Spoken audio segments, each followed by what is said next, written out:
Yo yo yo, what's up bro and sis? Bagaimana kabarnya hari ini? Balik lagi bersama saya di channel Lativianto, channel yang paling ngertiin dompet kamu sekalian, apalagi yang misalnya minta teriak-teriak diisi.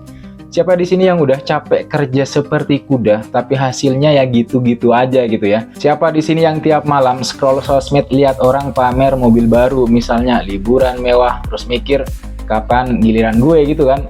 Ngaku ayo. Nah, sekarang kamu nggak sendirian teman-teman, banyak banget yang ngerasa juga kayak gitu. Tapi daripada cuma ngeluh dan stalking mantan, maksud saya stalking orang sukses yang lain, mending ya kita cari cara biar tahun 2025 ini jadi tahun perubahan finansial kita. Setuju? Nah, kalau setuju, mari kita bahas, nggak usah basa-basi, kita langsung gaskan. Ini soal ide-ide gokil yang potensinya buat tahun 2025 sangat luar biasa. Ini bukan ide bisnis kaleng-kaleng yang modalnya harus jual ginjal misalnya, enggak. Tapi ide-ide yang relevan sama tren masa depan, dan kalau digarap serius, potensi ratusan juta rupiah itu bukan mimpi di siang bolong lagi. Tapi ingat ya, judulnya emang cepat kaya, tapi di dunia ini nggak ada yang instan kayak mie gelas. Ini ide-ide dengan potensi pertumbuhan cepat dan profit gede kalau kamu eksekusi dengan benar, dengan strategi gitu, dan pastinya ya kerja keras, pantang menyerah. Oke, siap dengerin bocorannya? Ayo kita gaspol.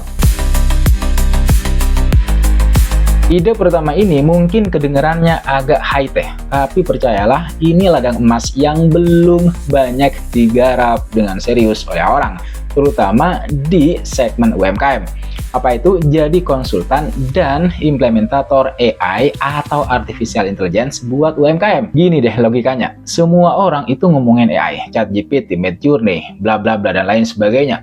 Perusahaan gede udah pada pakai buat efisiensi gila-gilaan. Nah, UMKM kita gimana? Banyak yang masih gaptek, banyak yang masih bingung, bahkan takut sama AI. Padahal AI itu ya bisa banget bantu mereka untuk meningkatkan penjualan mereka, ngurangin biaya operasional, sampai bikin pelayanan pelanggan jadi lebih canggih, jadi lebih otomatis. Disinilah kamu masuk. Kamu nggak perlu jadi developer AI yang bikin algoritma rumit dari nol. Tugas kamu adalah menjadi jembatan. Kamu tinggal pelajarin tool-tool AI yang sudah ada. Banyak yang udah user-friendly sekarang. Terus kamu bantu UMKM untuk mengidentifikasi kebutuhan mereka. Ngobrol sama pemilik UMKM. Cari tahu masalah mereka apa yang bisa dibantu oleh AI. Misal nih, balesin chat pelanggan lama, promosi nggak efektif, atau stok barang berantakan. Kamu bisa pilihin tuh solusi AI yang tepat. Rekomendasiin tool AI yang cocok dan misalnya terjangkau juga. Misal pakai AI chatbot builder buat jawab pertanyaan standar. Pakai tool AI marketing buat bikin ide konten atau copywriting. Pakai software kasir pintar yang ada analisis AI-nya. Kemudian bantu mereka untuk masang dan setting tool AI-nya. Yang paling penting dari semua itu adalah ajarin mereka cara pakainya sampai bisa mandiri. Jangan ditinggal gitu aja. Modalnya apa? Paling utama itu ya kemauan belajar yang tinggi soal AI. Bisa ambil kursus online yang gratis atau ya harganya murah. Kedua, kemampuan komunikasi yang bagus buat ngejelasin hal teknis jadi simpel ke pemilik UMKM. Yang ketiga, problem solving skill. Kamu harus bisa ngertiin masalah bisnis mereka dan nyariin solusi AI yang pas. Potensi cuannya gimana? Gede bro.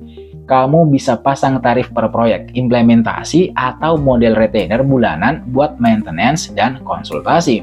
Kalau kamu berhasil membantu UMKM, satu UMKM aja untuk ningkatin omsetnya 30% gara-gara AI dari kamu misalnya, ya kira-kira dia mau nggak bayar mahal kamu? Ya pasti mau. Kumpulin portofolio bagus, testimoni, klien puas, harga kamu bisa makin tinggi. Targetin aja 5-10 klien UMKM potensial di tahun pertama. Ratusan juta itu juga sangat mungkin buat kamu. Apalagi di 2025 adopsi AI itu bakal makin kenceng banget. Kuncinya jangan cuma jual teknologi, tapi jual juga solusi buat masalah bisnis mereka.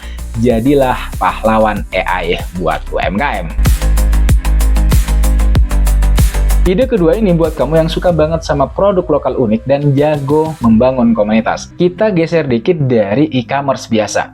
Ini adalah platform kurasi dan distribusi produk lokal hyper niche berbasis komunitas. Ribet ya namanya, saya jelasin simpelnya. Kamu tahu kan, sekarang banyak banget brand lokal bagus tapi tenggelam di lautan marketplace raksasa. Susah banget buat nonjol. Nah, tugas kamu adalah memilih niche yang super spesifik atau istilah lainnya ya namanya hyper niche. Contohnya gini nih. Jangan jual baju wanita, tapi jual outwear tenon baduy yang ya modern untuk wanita karir urban. Jangan jual kopi, tapi jual kopi single origin Gayo specialty grade hasil sangrai mikro roaster rumahan. Makin spesifik, makin kuat positioning kamu. Riset dulu niche mana yang permintaannya itu ada atau tinggi tapi ya pemainnya belum banyak atau belum terkurasi secara bagus. Terus kamu bisa juga kurasikan produk-produk terbaik. Kamu jadi kurator, cari produsen atau pengrajin lokal di niche itu yang kualitasnya juara, ceritanya kuat, tapi mungkin pemasarannya masih kurang. Kamu bantu mereka untuk ditemukan oleh khalayak. Terus bangun komunitas yang loyal. Ini kuncinya, bikin platform seperti website, grup eksklusif di sosmed, atau kombinasi keduanya menjadi tempat para pecinta niche itu kumpul. Bukan cuma soal jualan, tapi bikin konten edukatif, misalnya diskusi, kegiatan online atau offline kecil-kecilan, bangun kedekatan emosional. Komunitas ini yang bakal jadi pelanggan setia dan buzzer gratis buat kamu. Terus kamu juga bisa handle pemasarannya, mungkin juga ya logistiknya. Kenapa ini potensial banget di tahun 2025 ini? Karena orang itu makin mencari keunikan. Mereka bosen sama produk massal yang udah biasa aja, apalagi kesadaran untuk mendukung produk dalam negeri, produk lokal itu udah makin tinggi. Modalnya apa? Riset pasar yang mendalam, kemampuan storytelling dan juga konten marketing, skill bangun komunitas online, dan pastinya mata yang jeli buat nemuin produk hidden game. Kamu bisa mulai dari skala yang kecil dulu, kayak fokus membangun trust di komunitas dulu. Potensi ratusan juta, jelas gitu ya, jelas banget, jelas bisa. Kalau komunitas kamu udah kuat dan loyal, volume penjualan itu bisa naik drastis. Kamu bisa kembangin jadi subscription box bulanan, bikin event eksklusif berbayar, atau bahkan ya bikin produk bareng pengrajin. Di tahun 2025 ini, banyak orang yang nggak cuma beli barang, tapi juga beli cerita, beli koneksi, beli bagian dari komunitas, dan kamu bisa jadi pusatnya. Nah, ide ketiga ini nyemplung ke dunia experience ekonomi yang makin gila, tapi dengan sentuhan teknologi masa depan. Maksudnya gimana? Maksudnya adalah jadilah agensi experience creator spesialisasi virtual hybrid event unik. Pandemi kemarin itu udah ngubah cara kita bikin acara, iya kan? Virtual event itu udah jadi biasa, tapi jujur aja, banyak virtual event yang gitu-gitu aja, nonton webinar sambil ngantuk. Konser virtual itu udah kayak nonton YouTube doang gitu, boring, membosankan. Di sisi yang lain, event offline itu udah mulai rame lagi, tapi orang juga pengen ada fleksibilitas online. Disinilah peluangnya teman-teman, kamu bisa jadi agensi yang nggak cuma bikin event, tapi menciptakan pengalaman yang memorable. Baik itu full virtual maupun nanti bisa hybrid. Fokusnya di keunikan dan interaktivitas. Contohnya gimana? Contohnya kayak bikin pameran virtual tapi ada misi-misi seru. Avatar yang bisa custom misalnya, atau networking lang virtual yang enggak kaku. Itu salah satu contohnya aja. Kamu jual kreativitas konsep, pemilihan teknologi, atau platform yang tepat, manajemen proyek dari A sampai Z.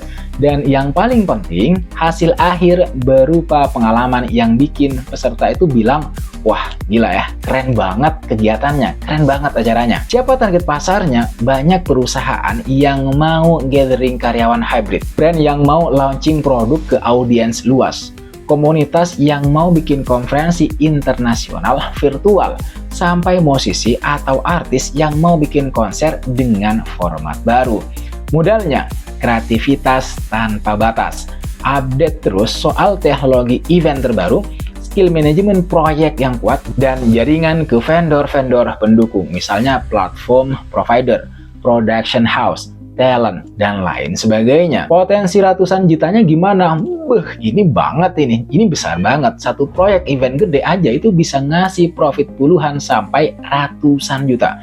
Apalagi kalau kamu bisa dapat klien retainer atau ngerjain beberapa event sekaligus. Kuncinya apa? Kuncinya adalah diferensiasi. Jangan jadi I.O. biasa. Jadilah experience creator yang ngerti gimana caranya bikin acara virtual maupun hybrid itu jadi nggak ngebosenin dan benar-benar berkesan bagi audiensnya. Itu tadi adalah 3 ide bisnis dengan potensi gila di tahun 2025 ini. Saya ulangin ya, ini potensi AI buat UMKM, platform kurasi, hyper niche, agensi experience creator virtual, atau hybrid. Keren-keren kan?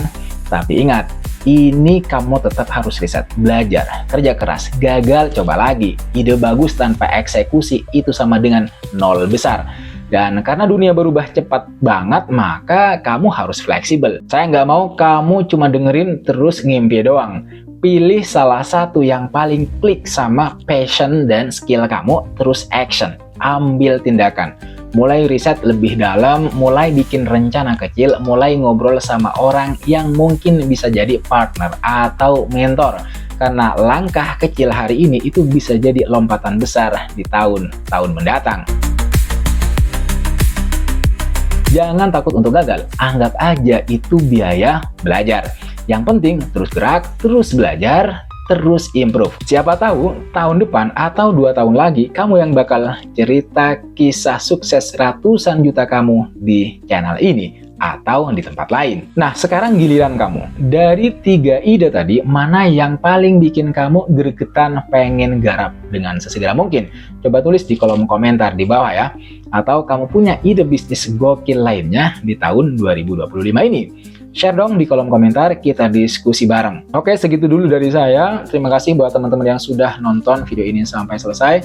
Silahkan klik tombol like-nya jika kalian merasa video ini bermanfaat. Share juga ke teman-teman kalian yang membutuhkan motivasi, yang juga membutuhkan peluang usaha. Dan yang paling penting, jangan lupa untuk subscribe channel ini biar nggak ketinggalan pembahasan-pembahasan seru lainnya soal cuan, teknologi, dan terutama secara garis besar bisnis digital. Sekali lagi terima kasih buat kalian yang sudah subscribe, buat kalian yang sudah mungkin memberikan komentar, kritik, pertanyaan, serta masukannya. Jangan lupa like, komen, dan subscribe, nyalakan notifnya. I'll see you on the next video.